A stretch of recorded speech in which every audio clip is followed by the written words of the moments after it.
bom dia, irmãos. Como passaram a semana? Semana passada eu não gravei o vídeo, mas hoje estamos aqui novamente estudando a história de Paulo, né? A história do livro de Atos de Pedro, dos apóstolos, ali no início da igreja. E Paulo ele decide em suas viagens ir para Jerusalém. E os amigos falam para ele não ir para lá. Falou: Paulo, não vai para lá porque é muito perigoso. Mas Paulo ele tinha uma projeção em seus objetivos, não é verdade? Ele trabalhava dentro de um propósito. O Espírito Santo trabalhava com ele, o conduzia. E Paulo ele decide ir para Jerusalém. Em Jerusalém ele vai para o templo, né? Porque como ele era um judeu assim, praticante nos hábitos, né, de guardar o sábado, de frequentar o templo. E quando ele vai para lá, ele é preso, né?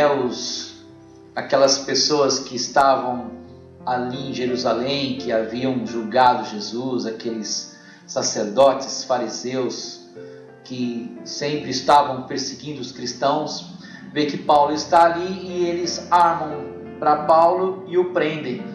E ele é levado, preso. E Paulo, no capítulo 22, ele vai fazer a sua defesa. E dão oportunidade para ele falar. E quando ele vai falar em outro idioma, ele vai falar em aramaico. Olha que interessante, Paulo, ele sabia falar vários idiomas, era um homem inteligente. E quando ele começa a discursar em aramaico, ele chama a atenção de todos e eles param para ouvir, né? E ele vai apresentar a sua defesa. Então ele começa a contar que ele era judeu, assim como eles. Ele conta a sua história, né? Que ele estudou junto com um judeu, um fariseu muito conhecido chamado Gamaliel, que era um mestre respeitado.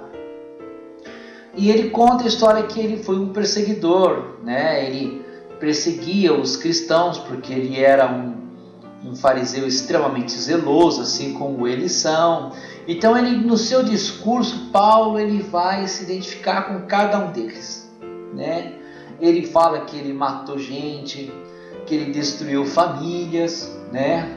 Ele conta o que aconteceu em Damasco, quando ele está viajando para Damasco e tem um encontro com Jesus, né? Ele se encontra com Jesus e ele fala que Jesus aparece para ele no caminho de Damasco, no qual Jesus fala para ele: Saulo, Saulo, por que me persegues? E ele pergunta: quem está falando comigo? E o próprio Senhor Jesus fala: eu sou Jesus a quem você persegue.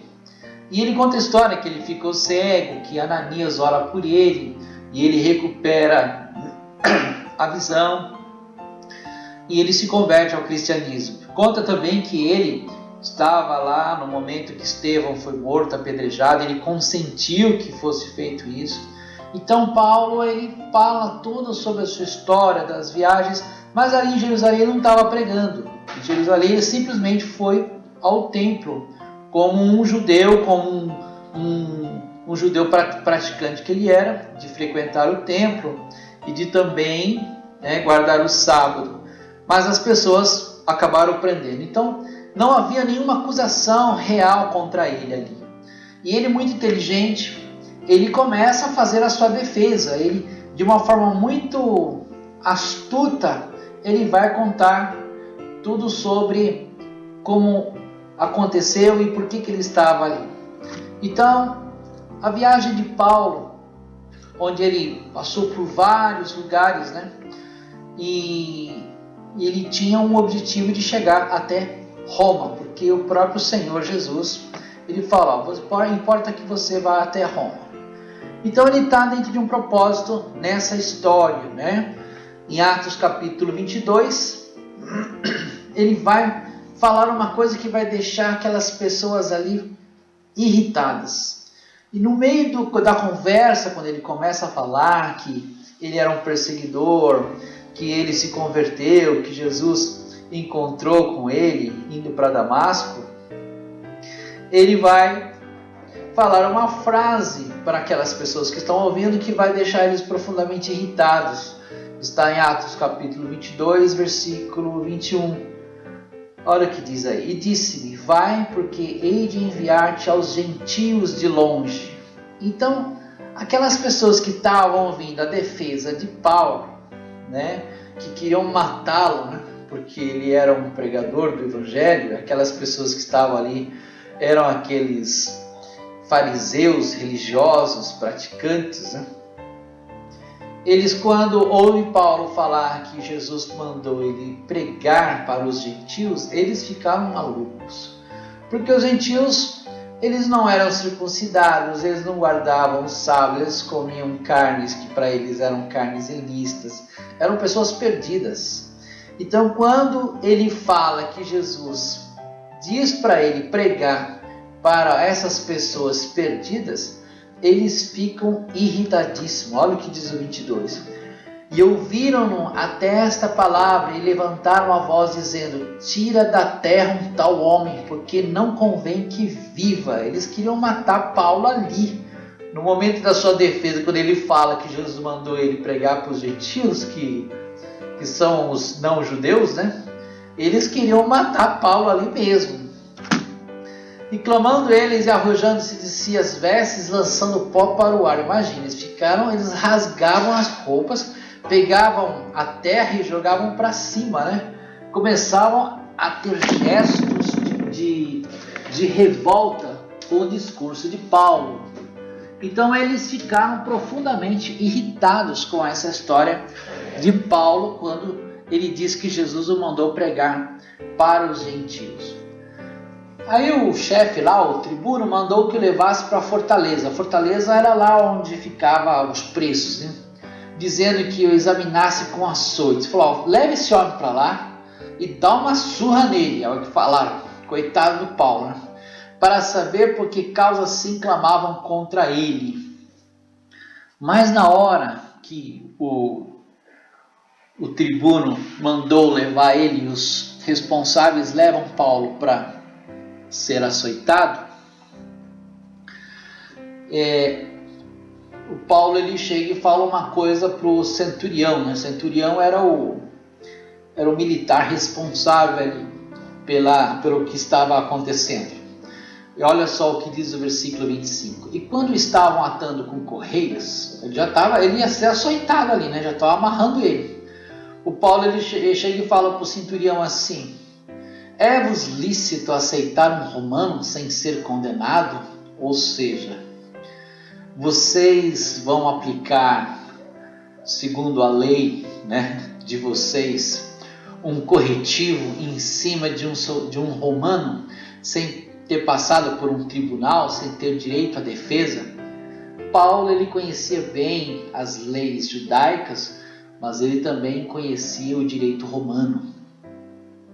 E isso causou uma certa curiosidade, né, na frase de Paulo. Aí o centurião, ouvindo isso, ele pergunta, vê o que vai fazer, porque esse homem é romano, né? Olha só, vê lá o que você vai fazer. Você vai aplicar um corretivo num homem romano, porque o romano, nascidos em Roma, tinham direitos. E vindo o tribuno, disse-lhe, você é romano? E ele disse, sim. Respondeu o tribuno, eu com grande soma de dinheiro alcancei esse direito de cidadão. Paulo disse, mas eu sou de nascimento. Olha que coisa, né? O camarada, para comprar o green card romano, gastou uma fortuna. E o Paulo responde para ele, pois é, eu não sei nada disso, eu sou romano de nascimento. Então, ali muda tudo, né? Paulo era um homem realmente muito articulado e ele usava dos seus direitos, né, para poder conseguir alcançar o máximo de pessoas pelo seu testemunho. E logo dele se apartaram os que o haviam de examinar, e até o tribuno teve temor quando soube que era romano, visto que o tinha ligado. Então, na hora que Paulo ele fala que é romano, então na hora muda toda a história. Então ali Paulo ele já consegue reverter o quadro, ele de forma muito articulada, ele consegue arvorar a sua defesa, né? Olha que coisa interessante. Às vezes a gente vai pregar o evangelho, a gente vai com muita timidez, né? Às vezes a gente prega assim meio preocupado, mas Paulo era intrépido, ele realmente era ousado naquilo que ele ia falar. Então, dentro desse cenário, né, Paulo agora ele está preso, mas ele é visto com um olhar diferente. E no capítulo 23 nós vamos ver que o rei Agripa, né, que era o Herodes Agripa, vai conversar particularmente com ele. E vai ser muito interessante a gente ver como é que Paulo ele vai falar para todas essas pessoas. Então Paulo ele prega para todo mundo. Quando ele fala sobre a sua defesa, sobre o seu testemunho, quando ele fala como Jesus apareceu para ele está pregando para as pessoas que julgaram e mataram Jesus, porque ele está em Jerusalém. Então ele começa a contar mais uma vez, né, as pessoas que viram Jesus, né, o seu testemunho, o seu ministério, agora estão vendo os frutos do que aconteceu. E o negócio agora chega ali com Paulo, um cara romano, um cara realmente com autoridade, e revela para ele esse Jesus ressuscitado. Olha que coisa incrível. E mesmo assim, essas pessoas endureciam seus corações, ficavam revoltosos, queriam interromper, queriam matar, queriam calar. Mas Deus, ele utiliza na pessoa de Paulo com muita autoridade, com muito conhecimento, a colocação dos pontos certos, dos argumentos certos, para que as pessoas pudessem meditar sobre tudo aquilo que o Evangelho proporciona. É muito interessante como Deus ele trabalha, né? É como se Deus falasse assim, eu vou novamente dar uma oportunidade para essas pessoas. Eu vou revelar para essas pessoas que não tem como lutar contra isso, né? O Evangelho realmente era algo que tinha se propagado e não adiantava mais eles tentar parar, porque eles perseguiam, eles matavam, eles não paravam com isso.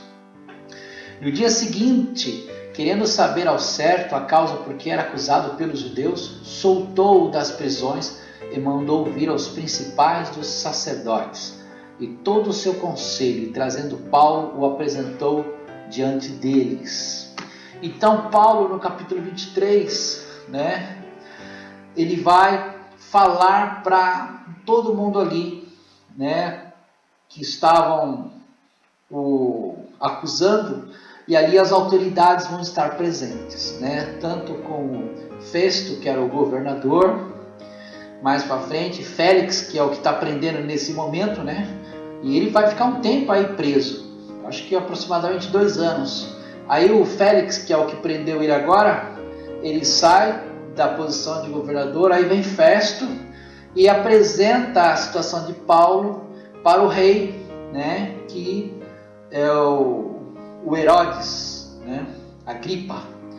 E ele particularmente vai conversar com Paulo e a gente vai ver o que vai acontecer na defesa dele perante o Sinédrio.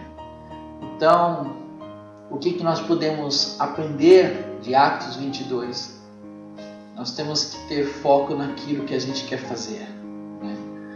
E nós temos que pregar o Evangelho sem ter vergonha. Paulo, ele dizia que não tenho vergonha do Evangelho, porque é a palavra de Deus.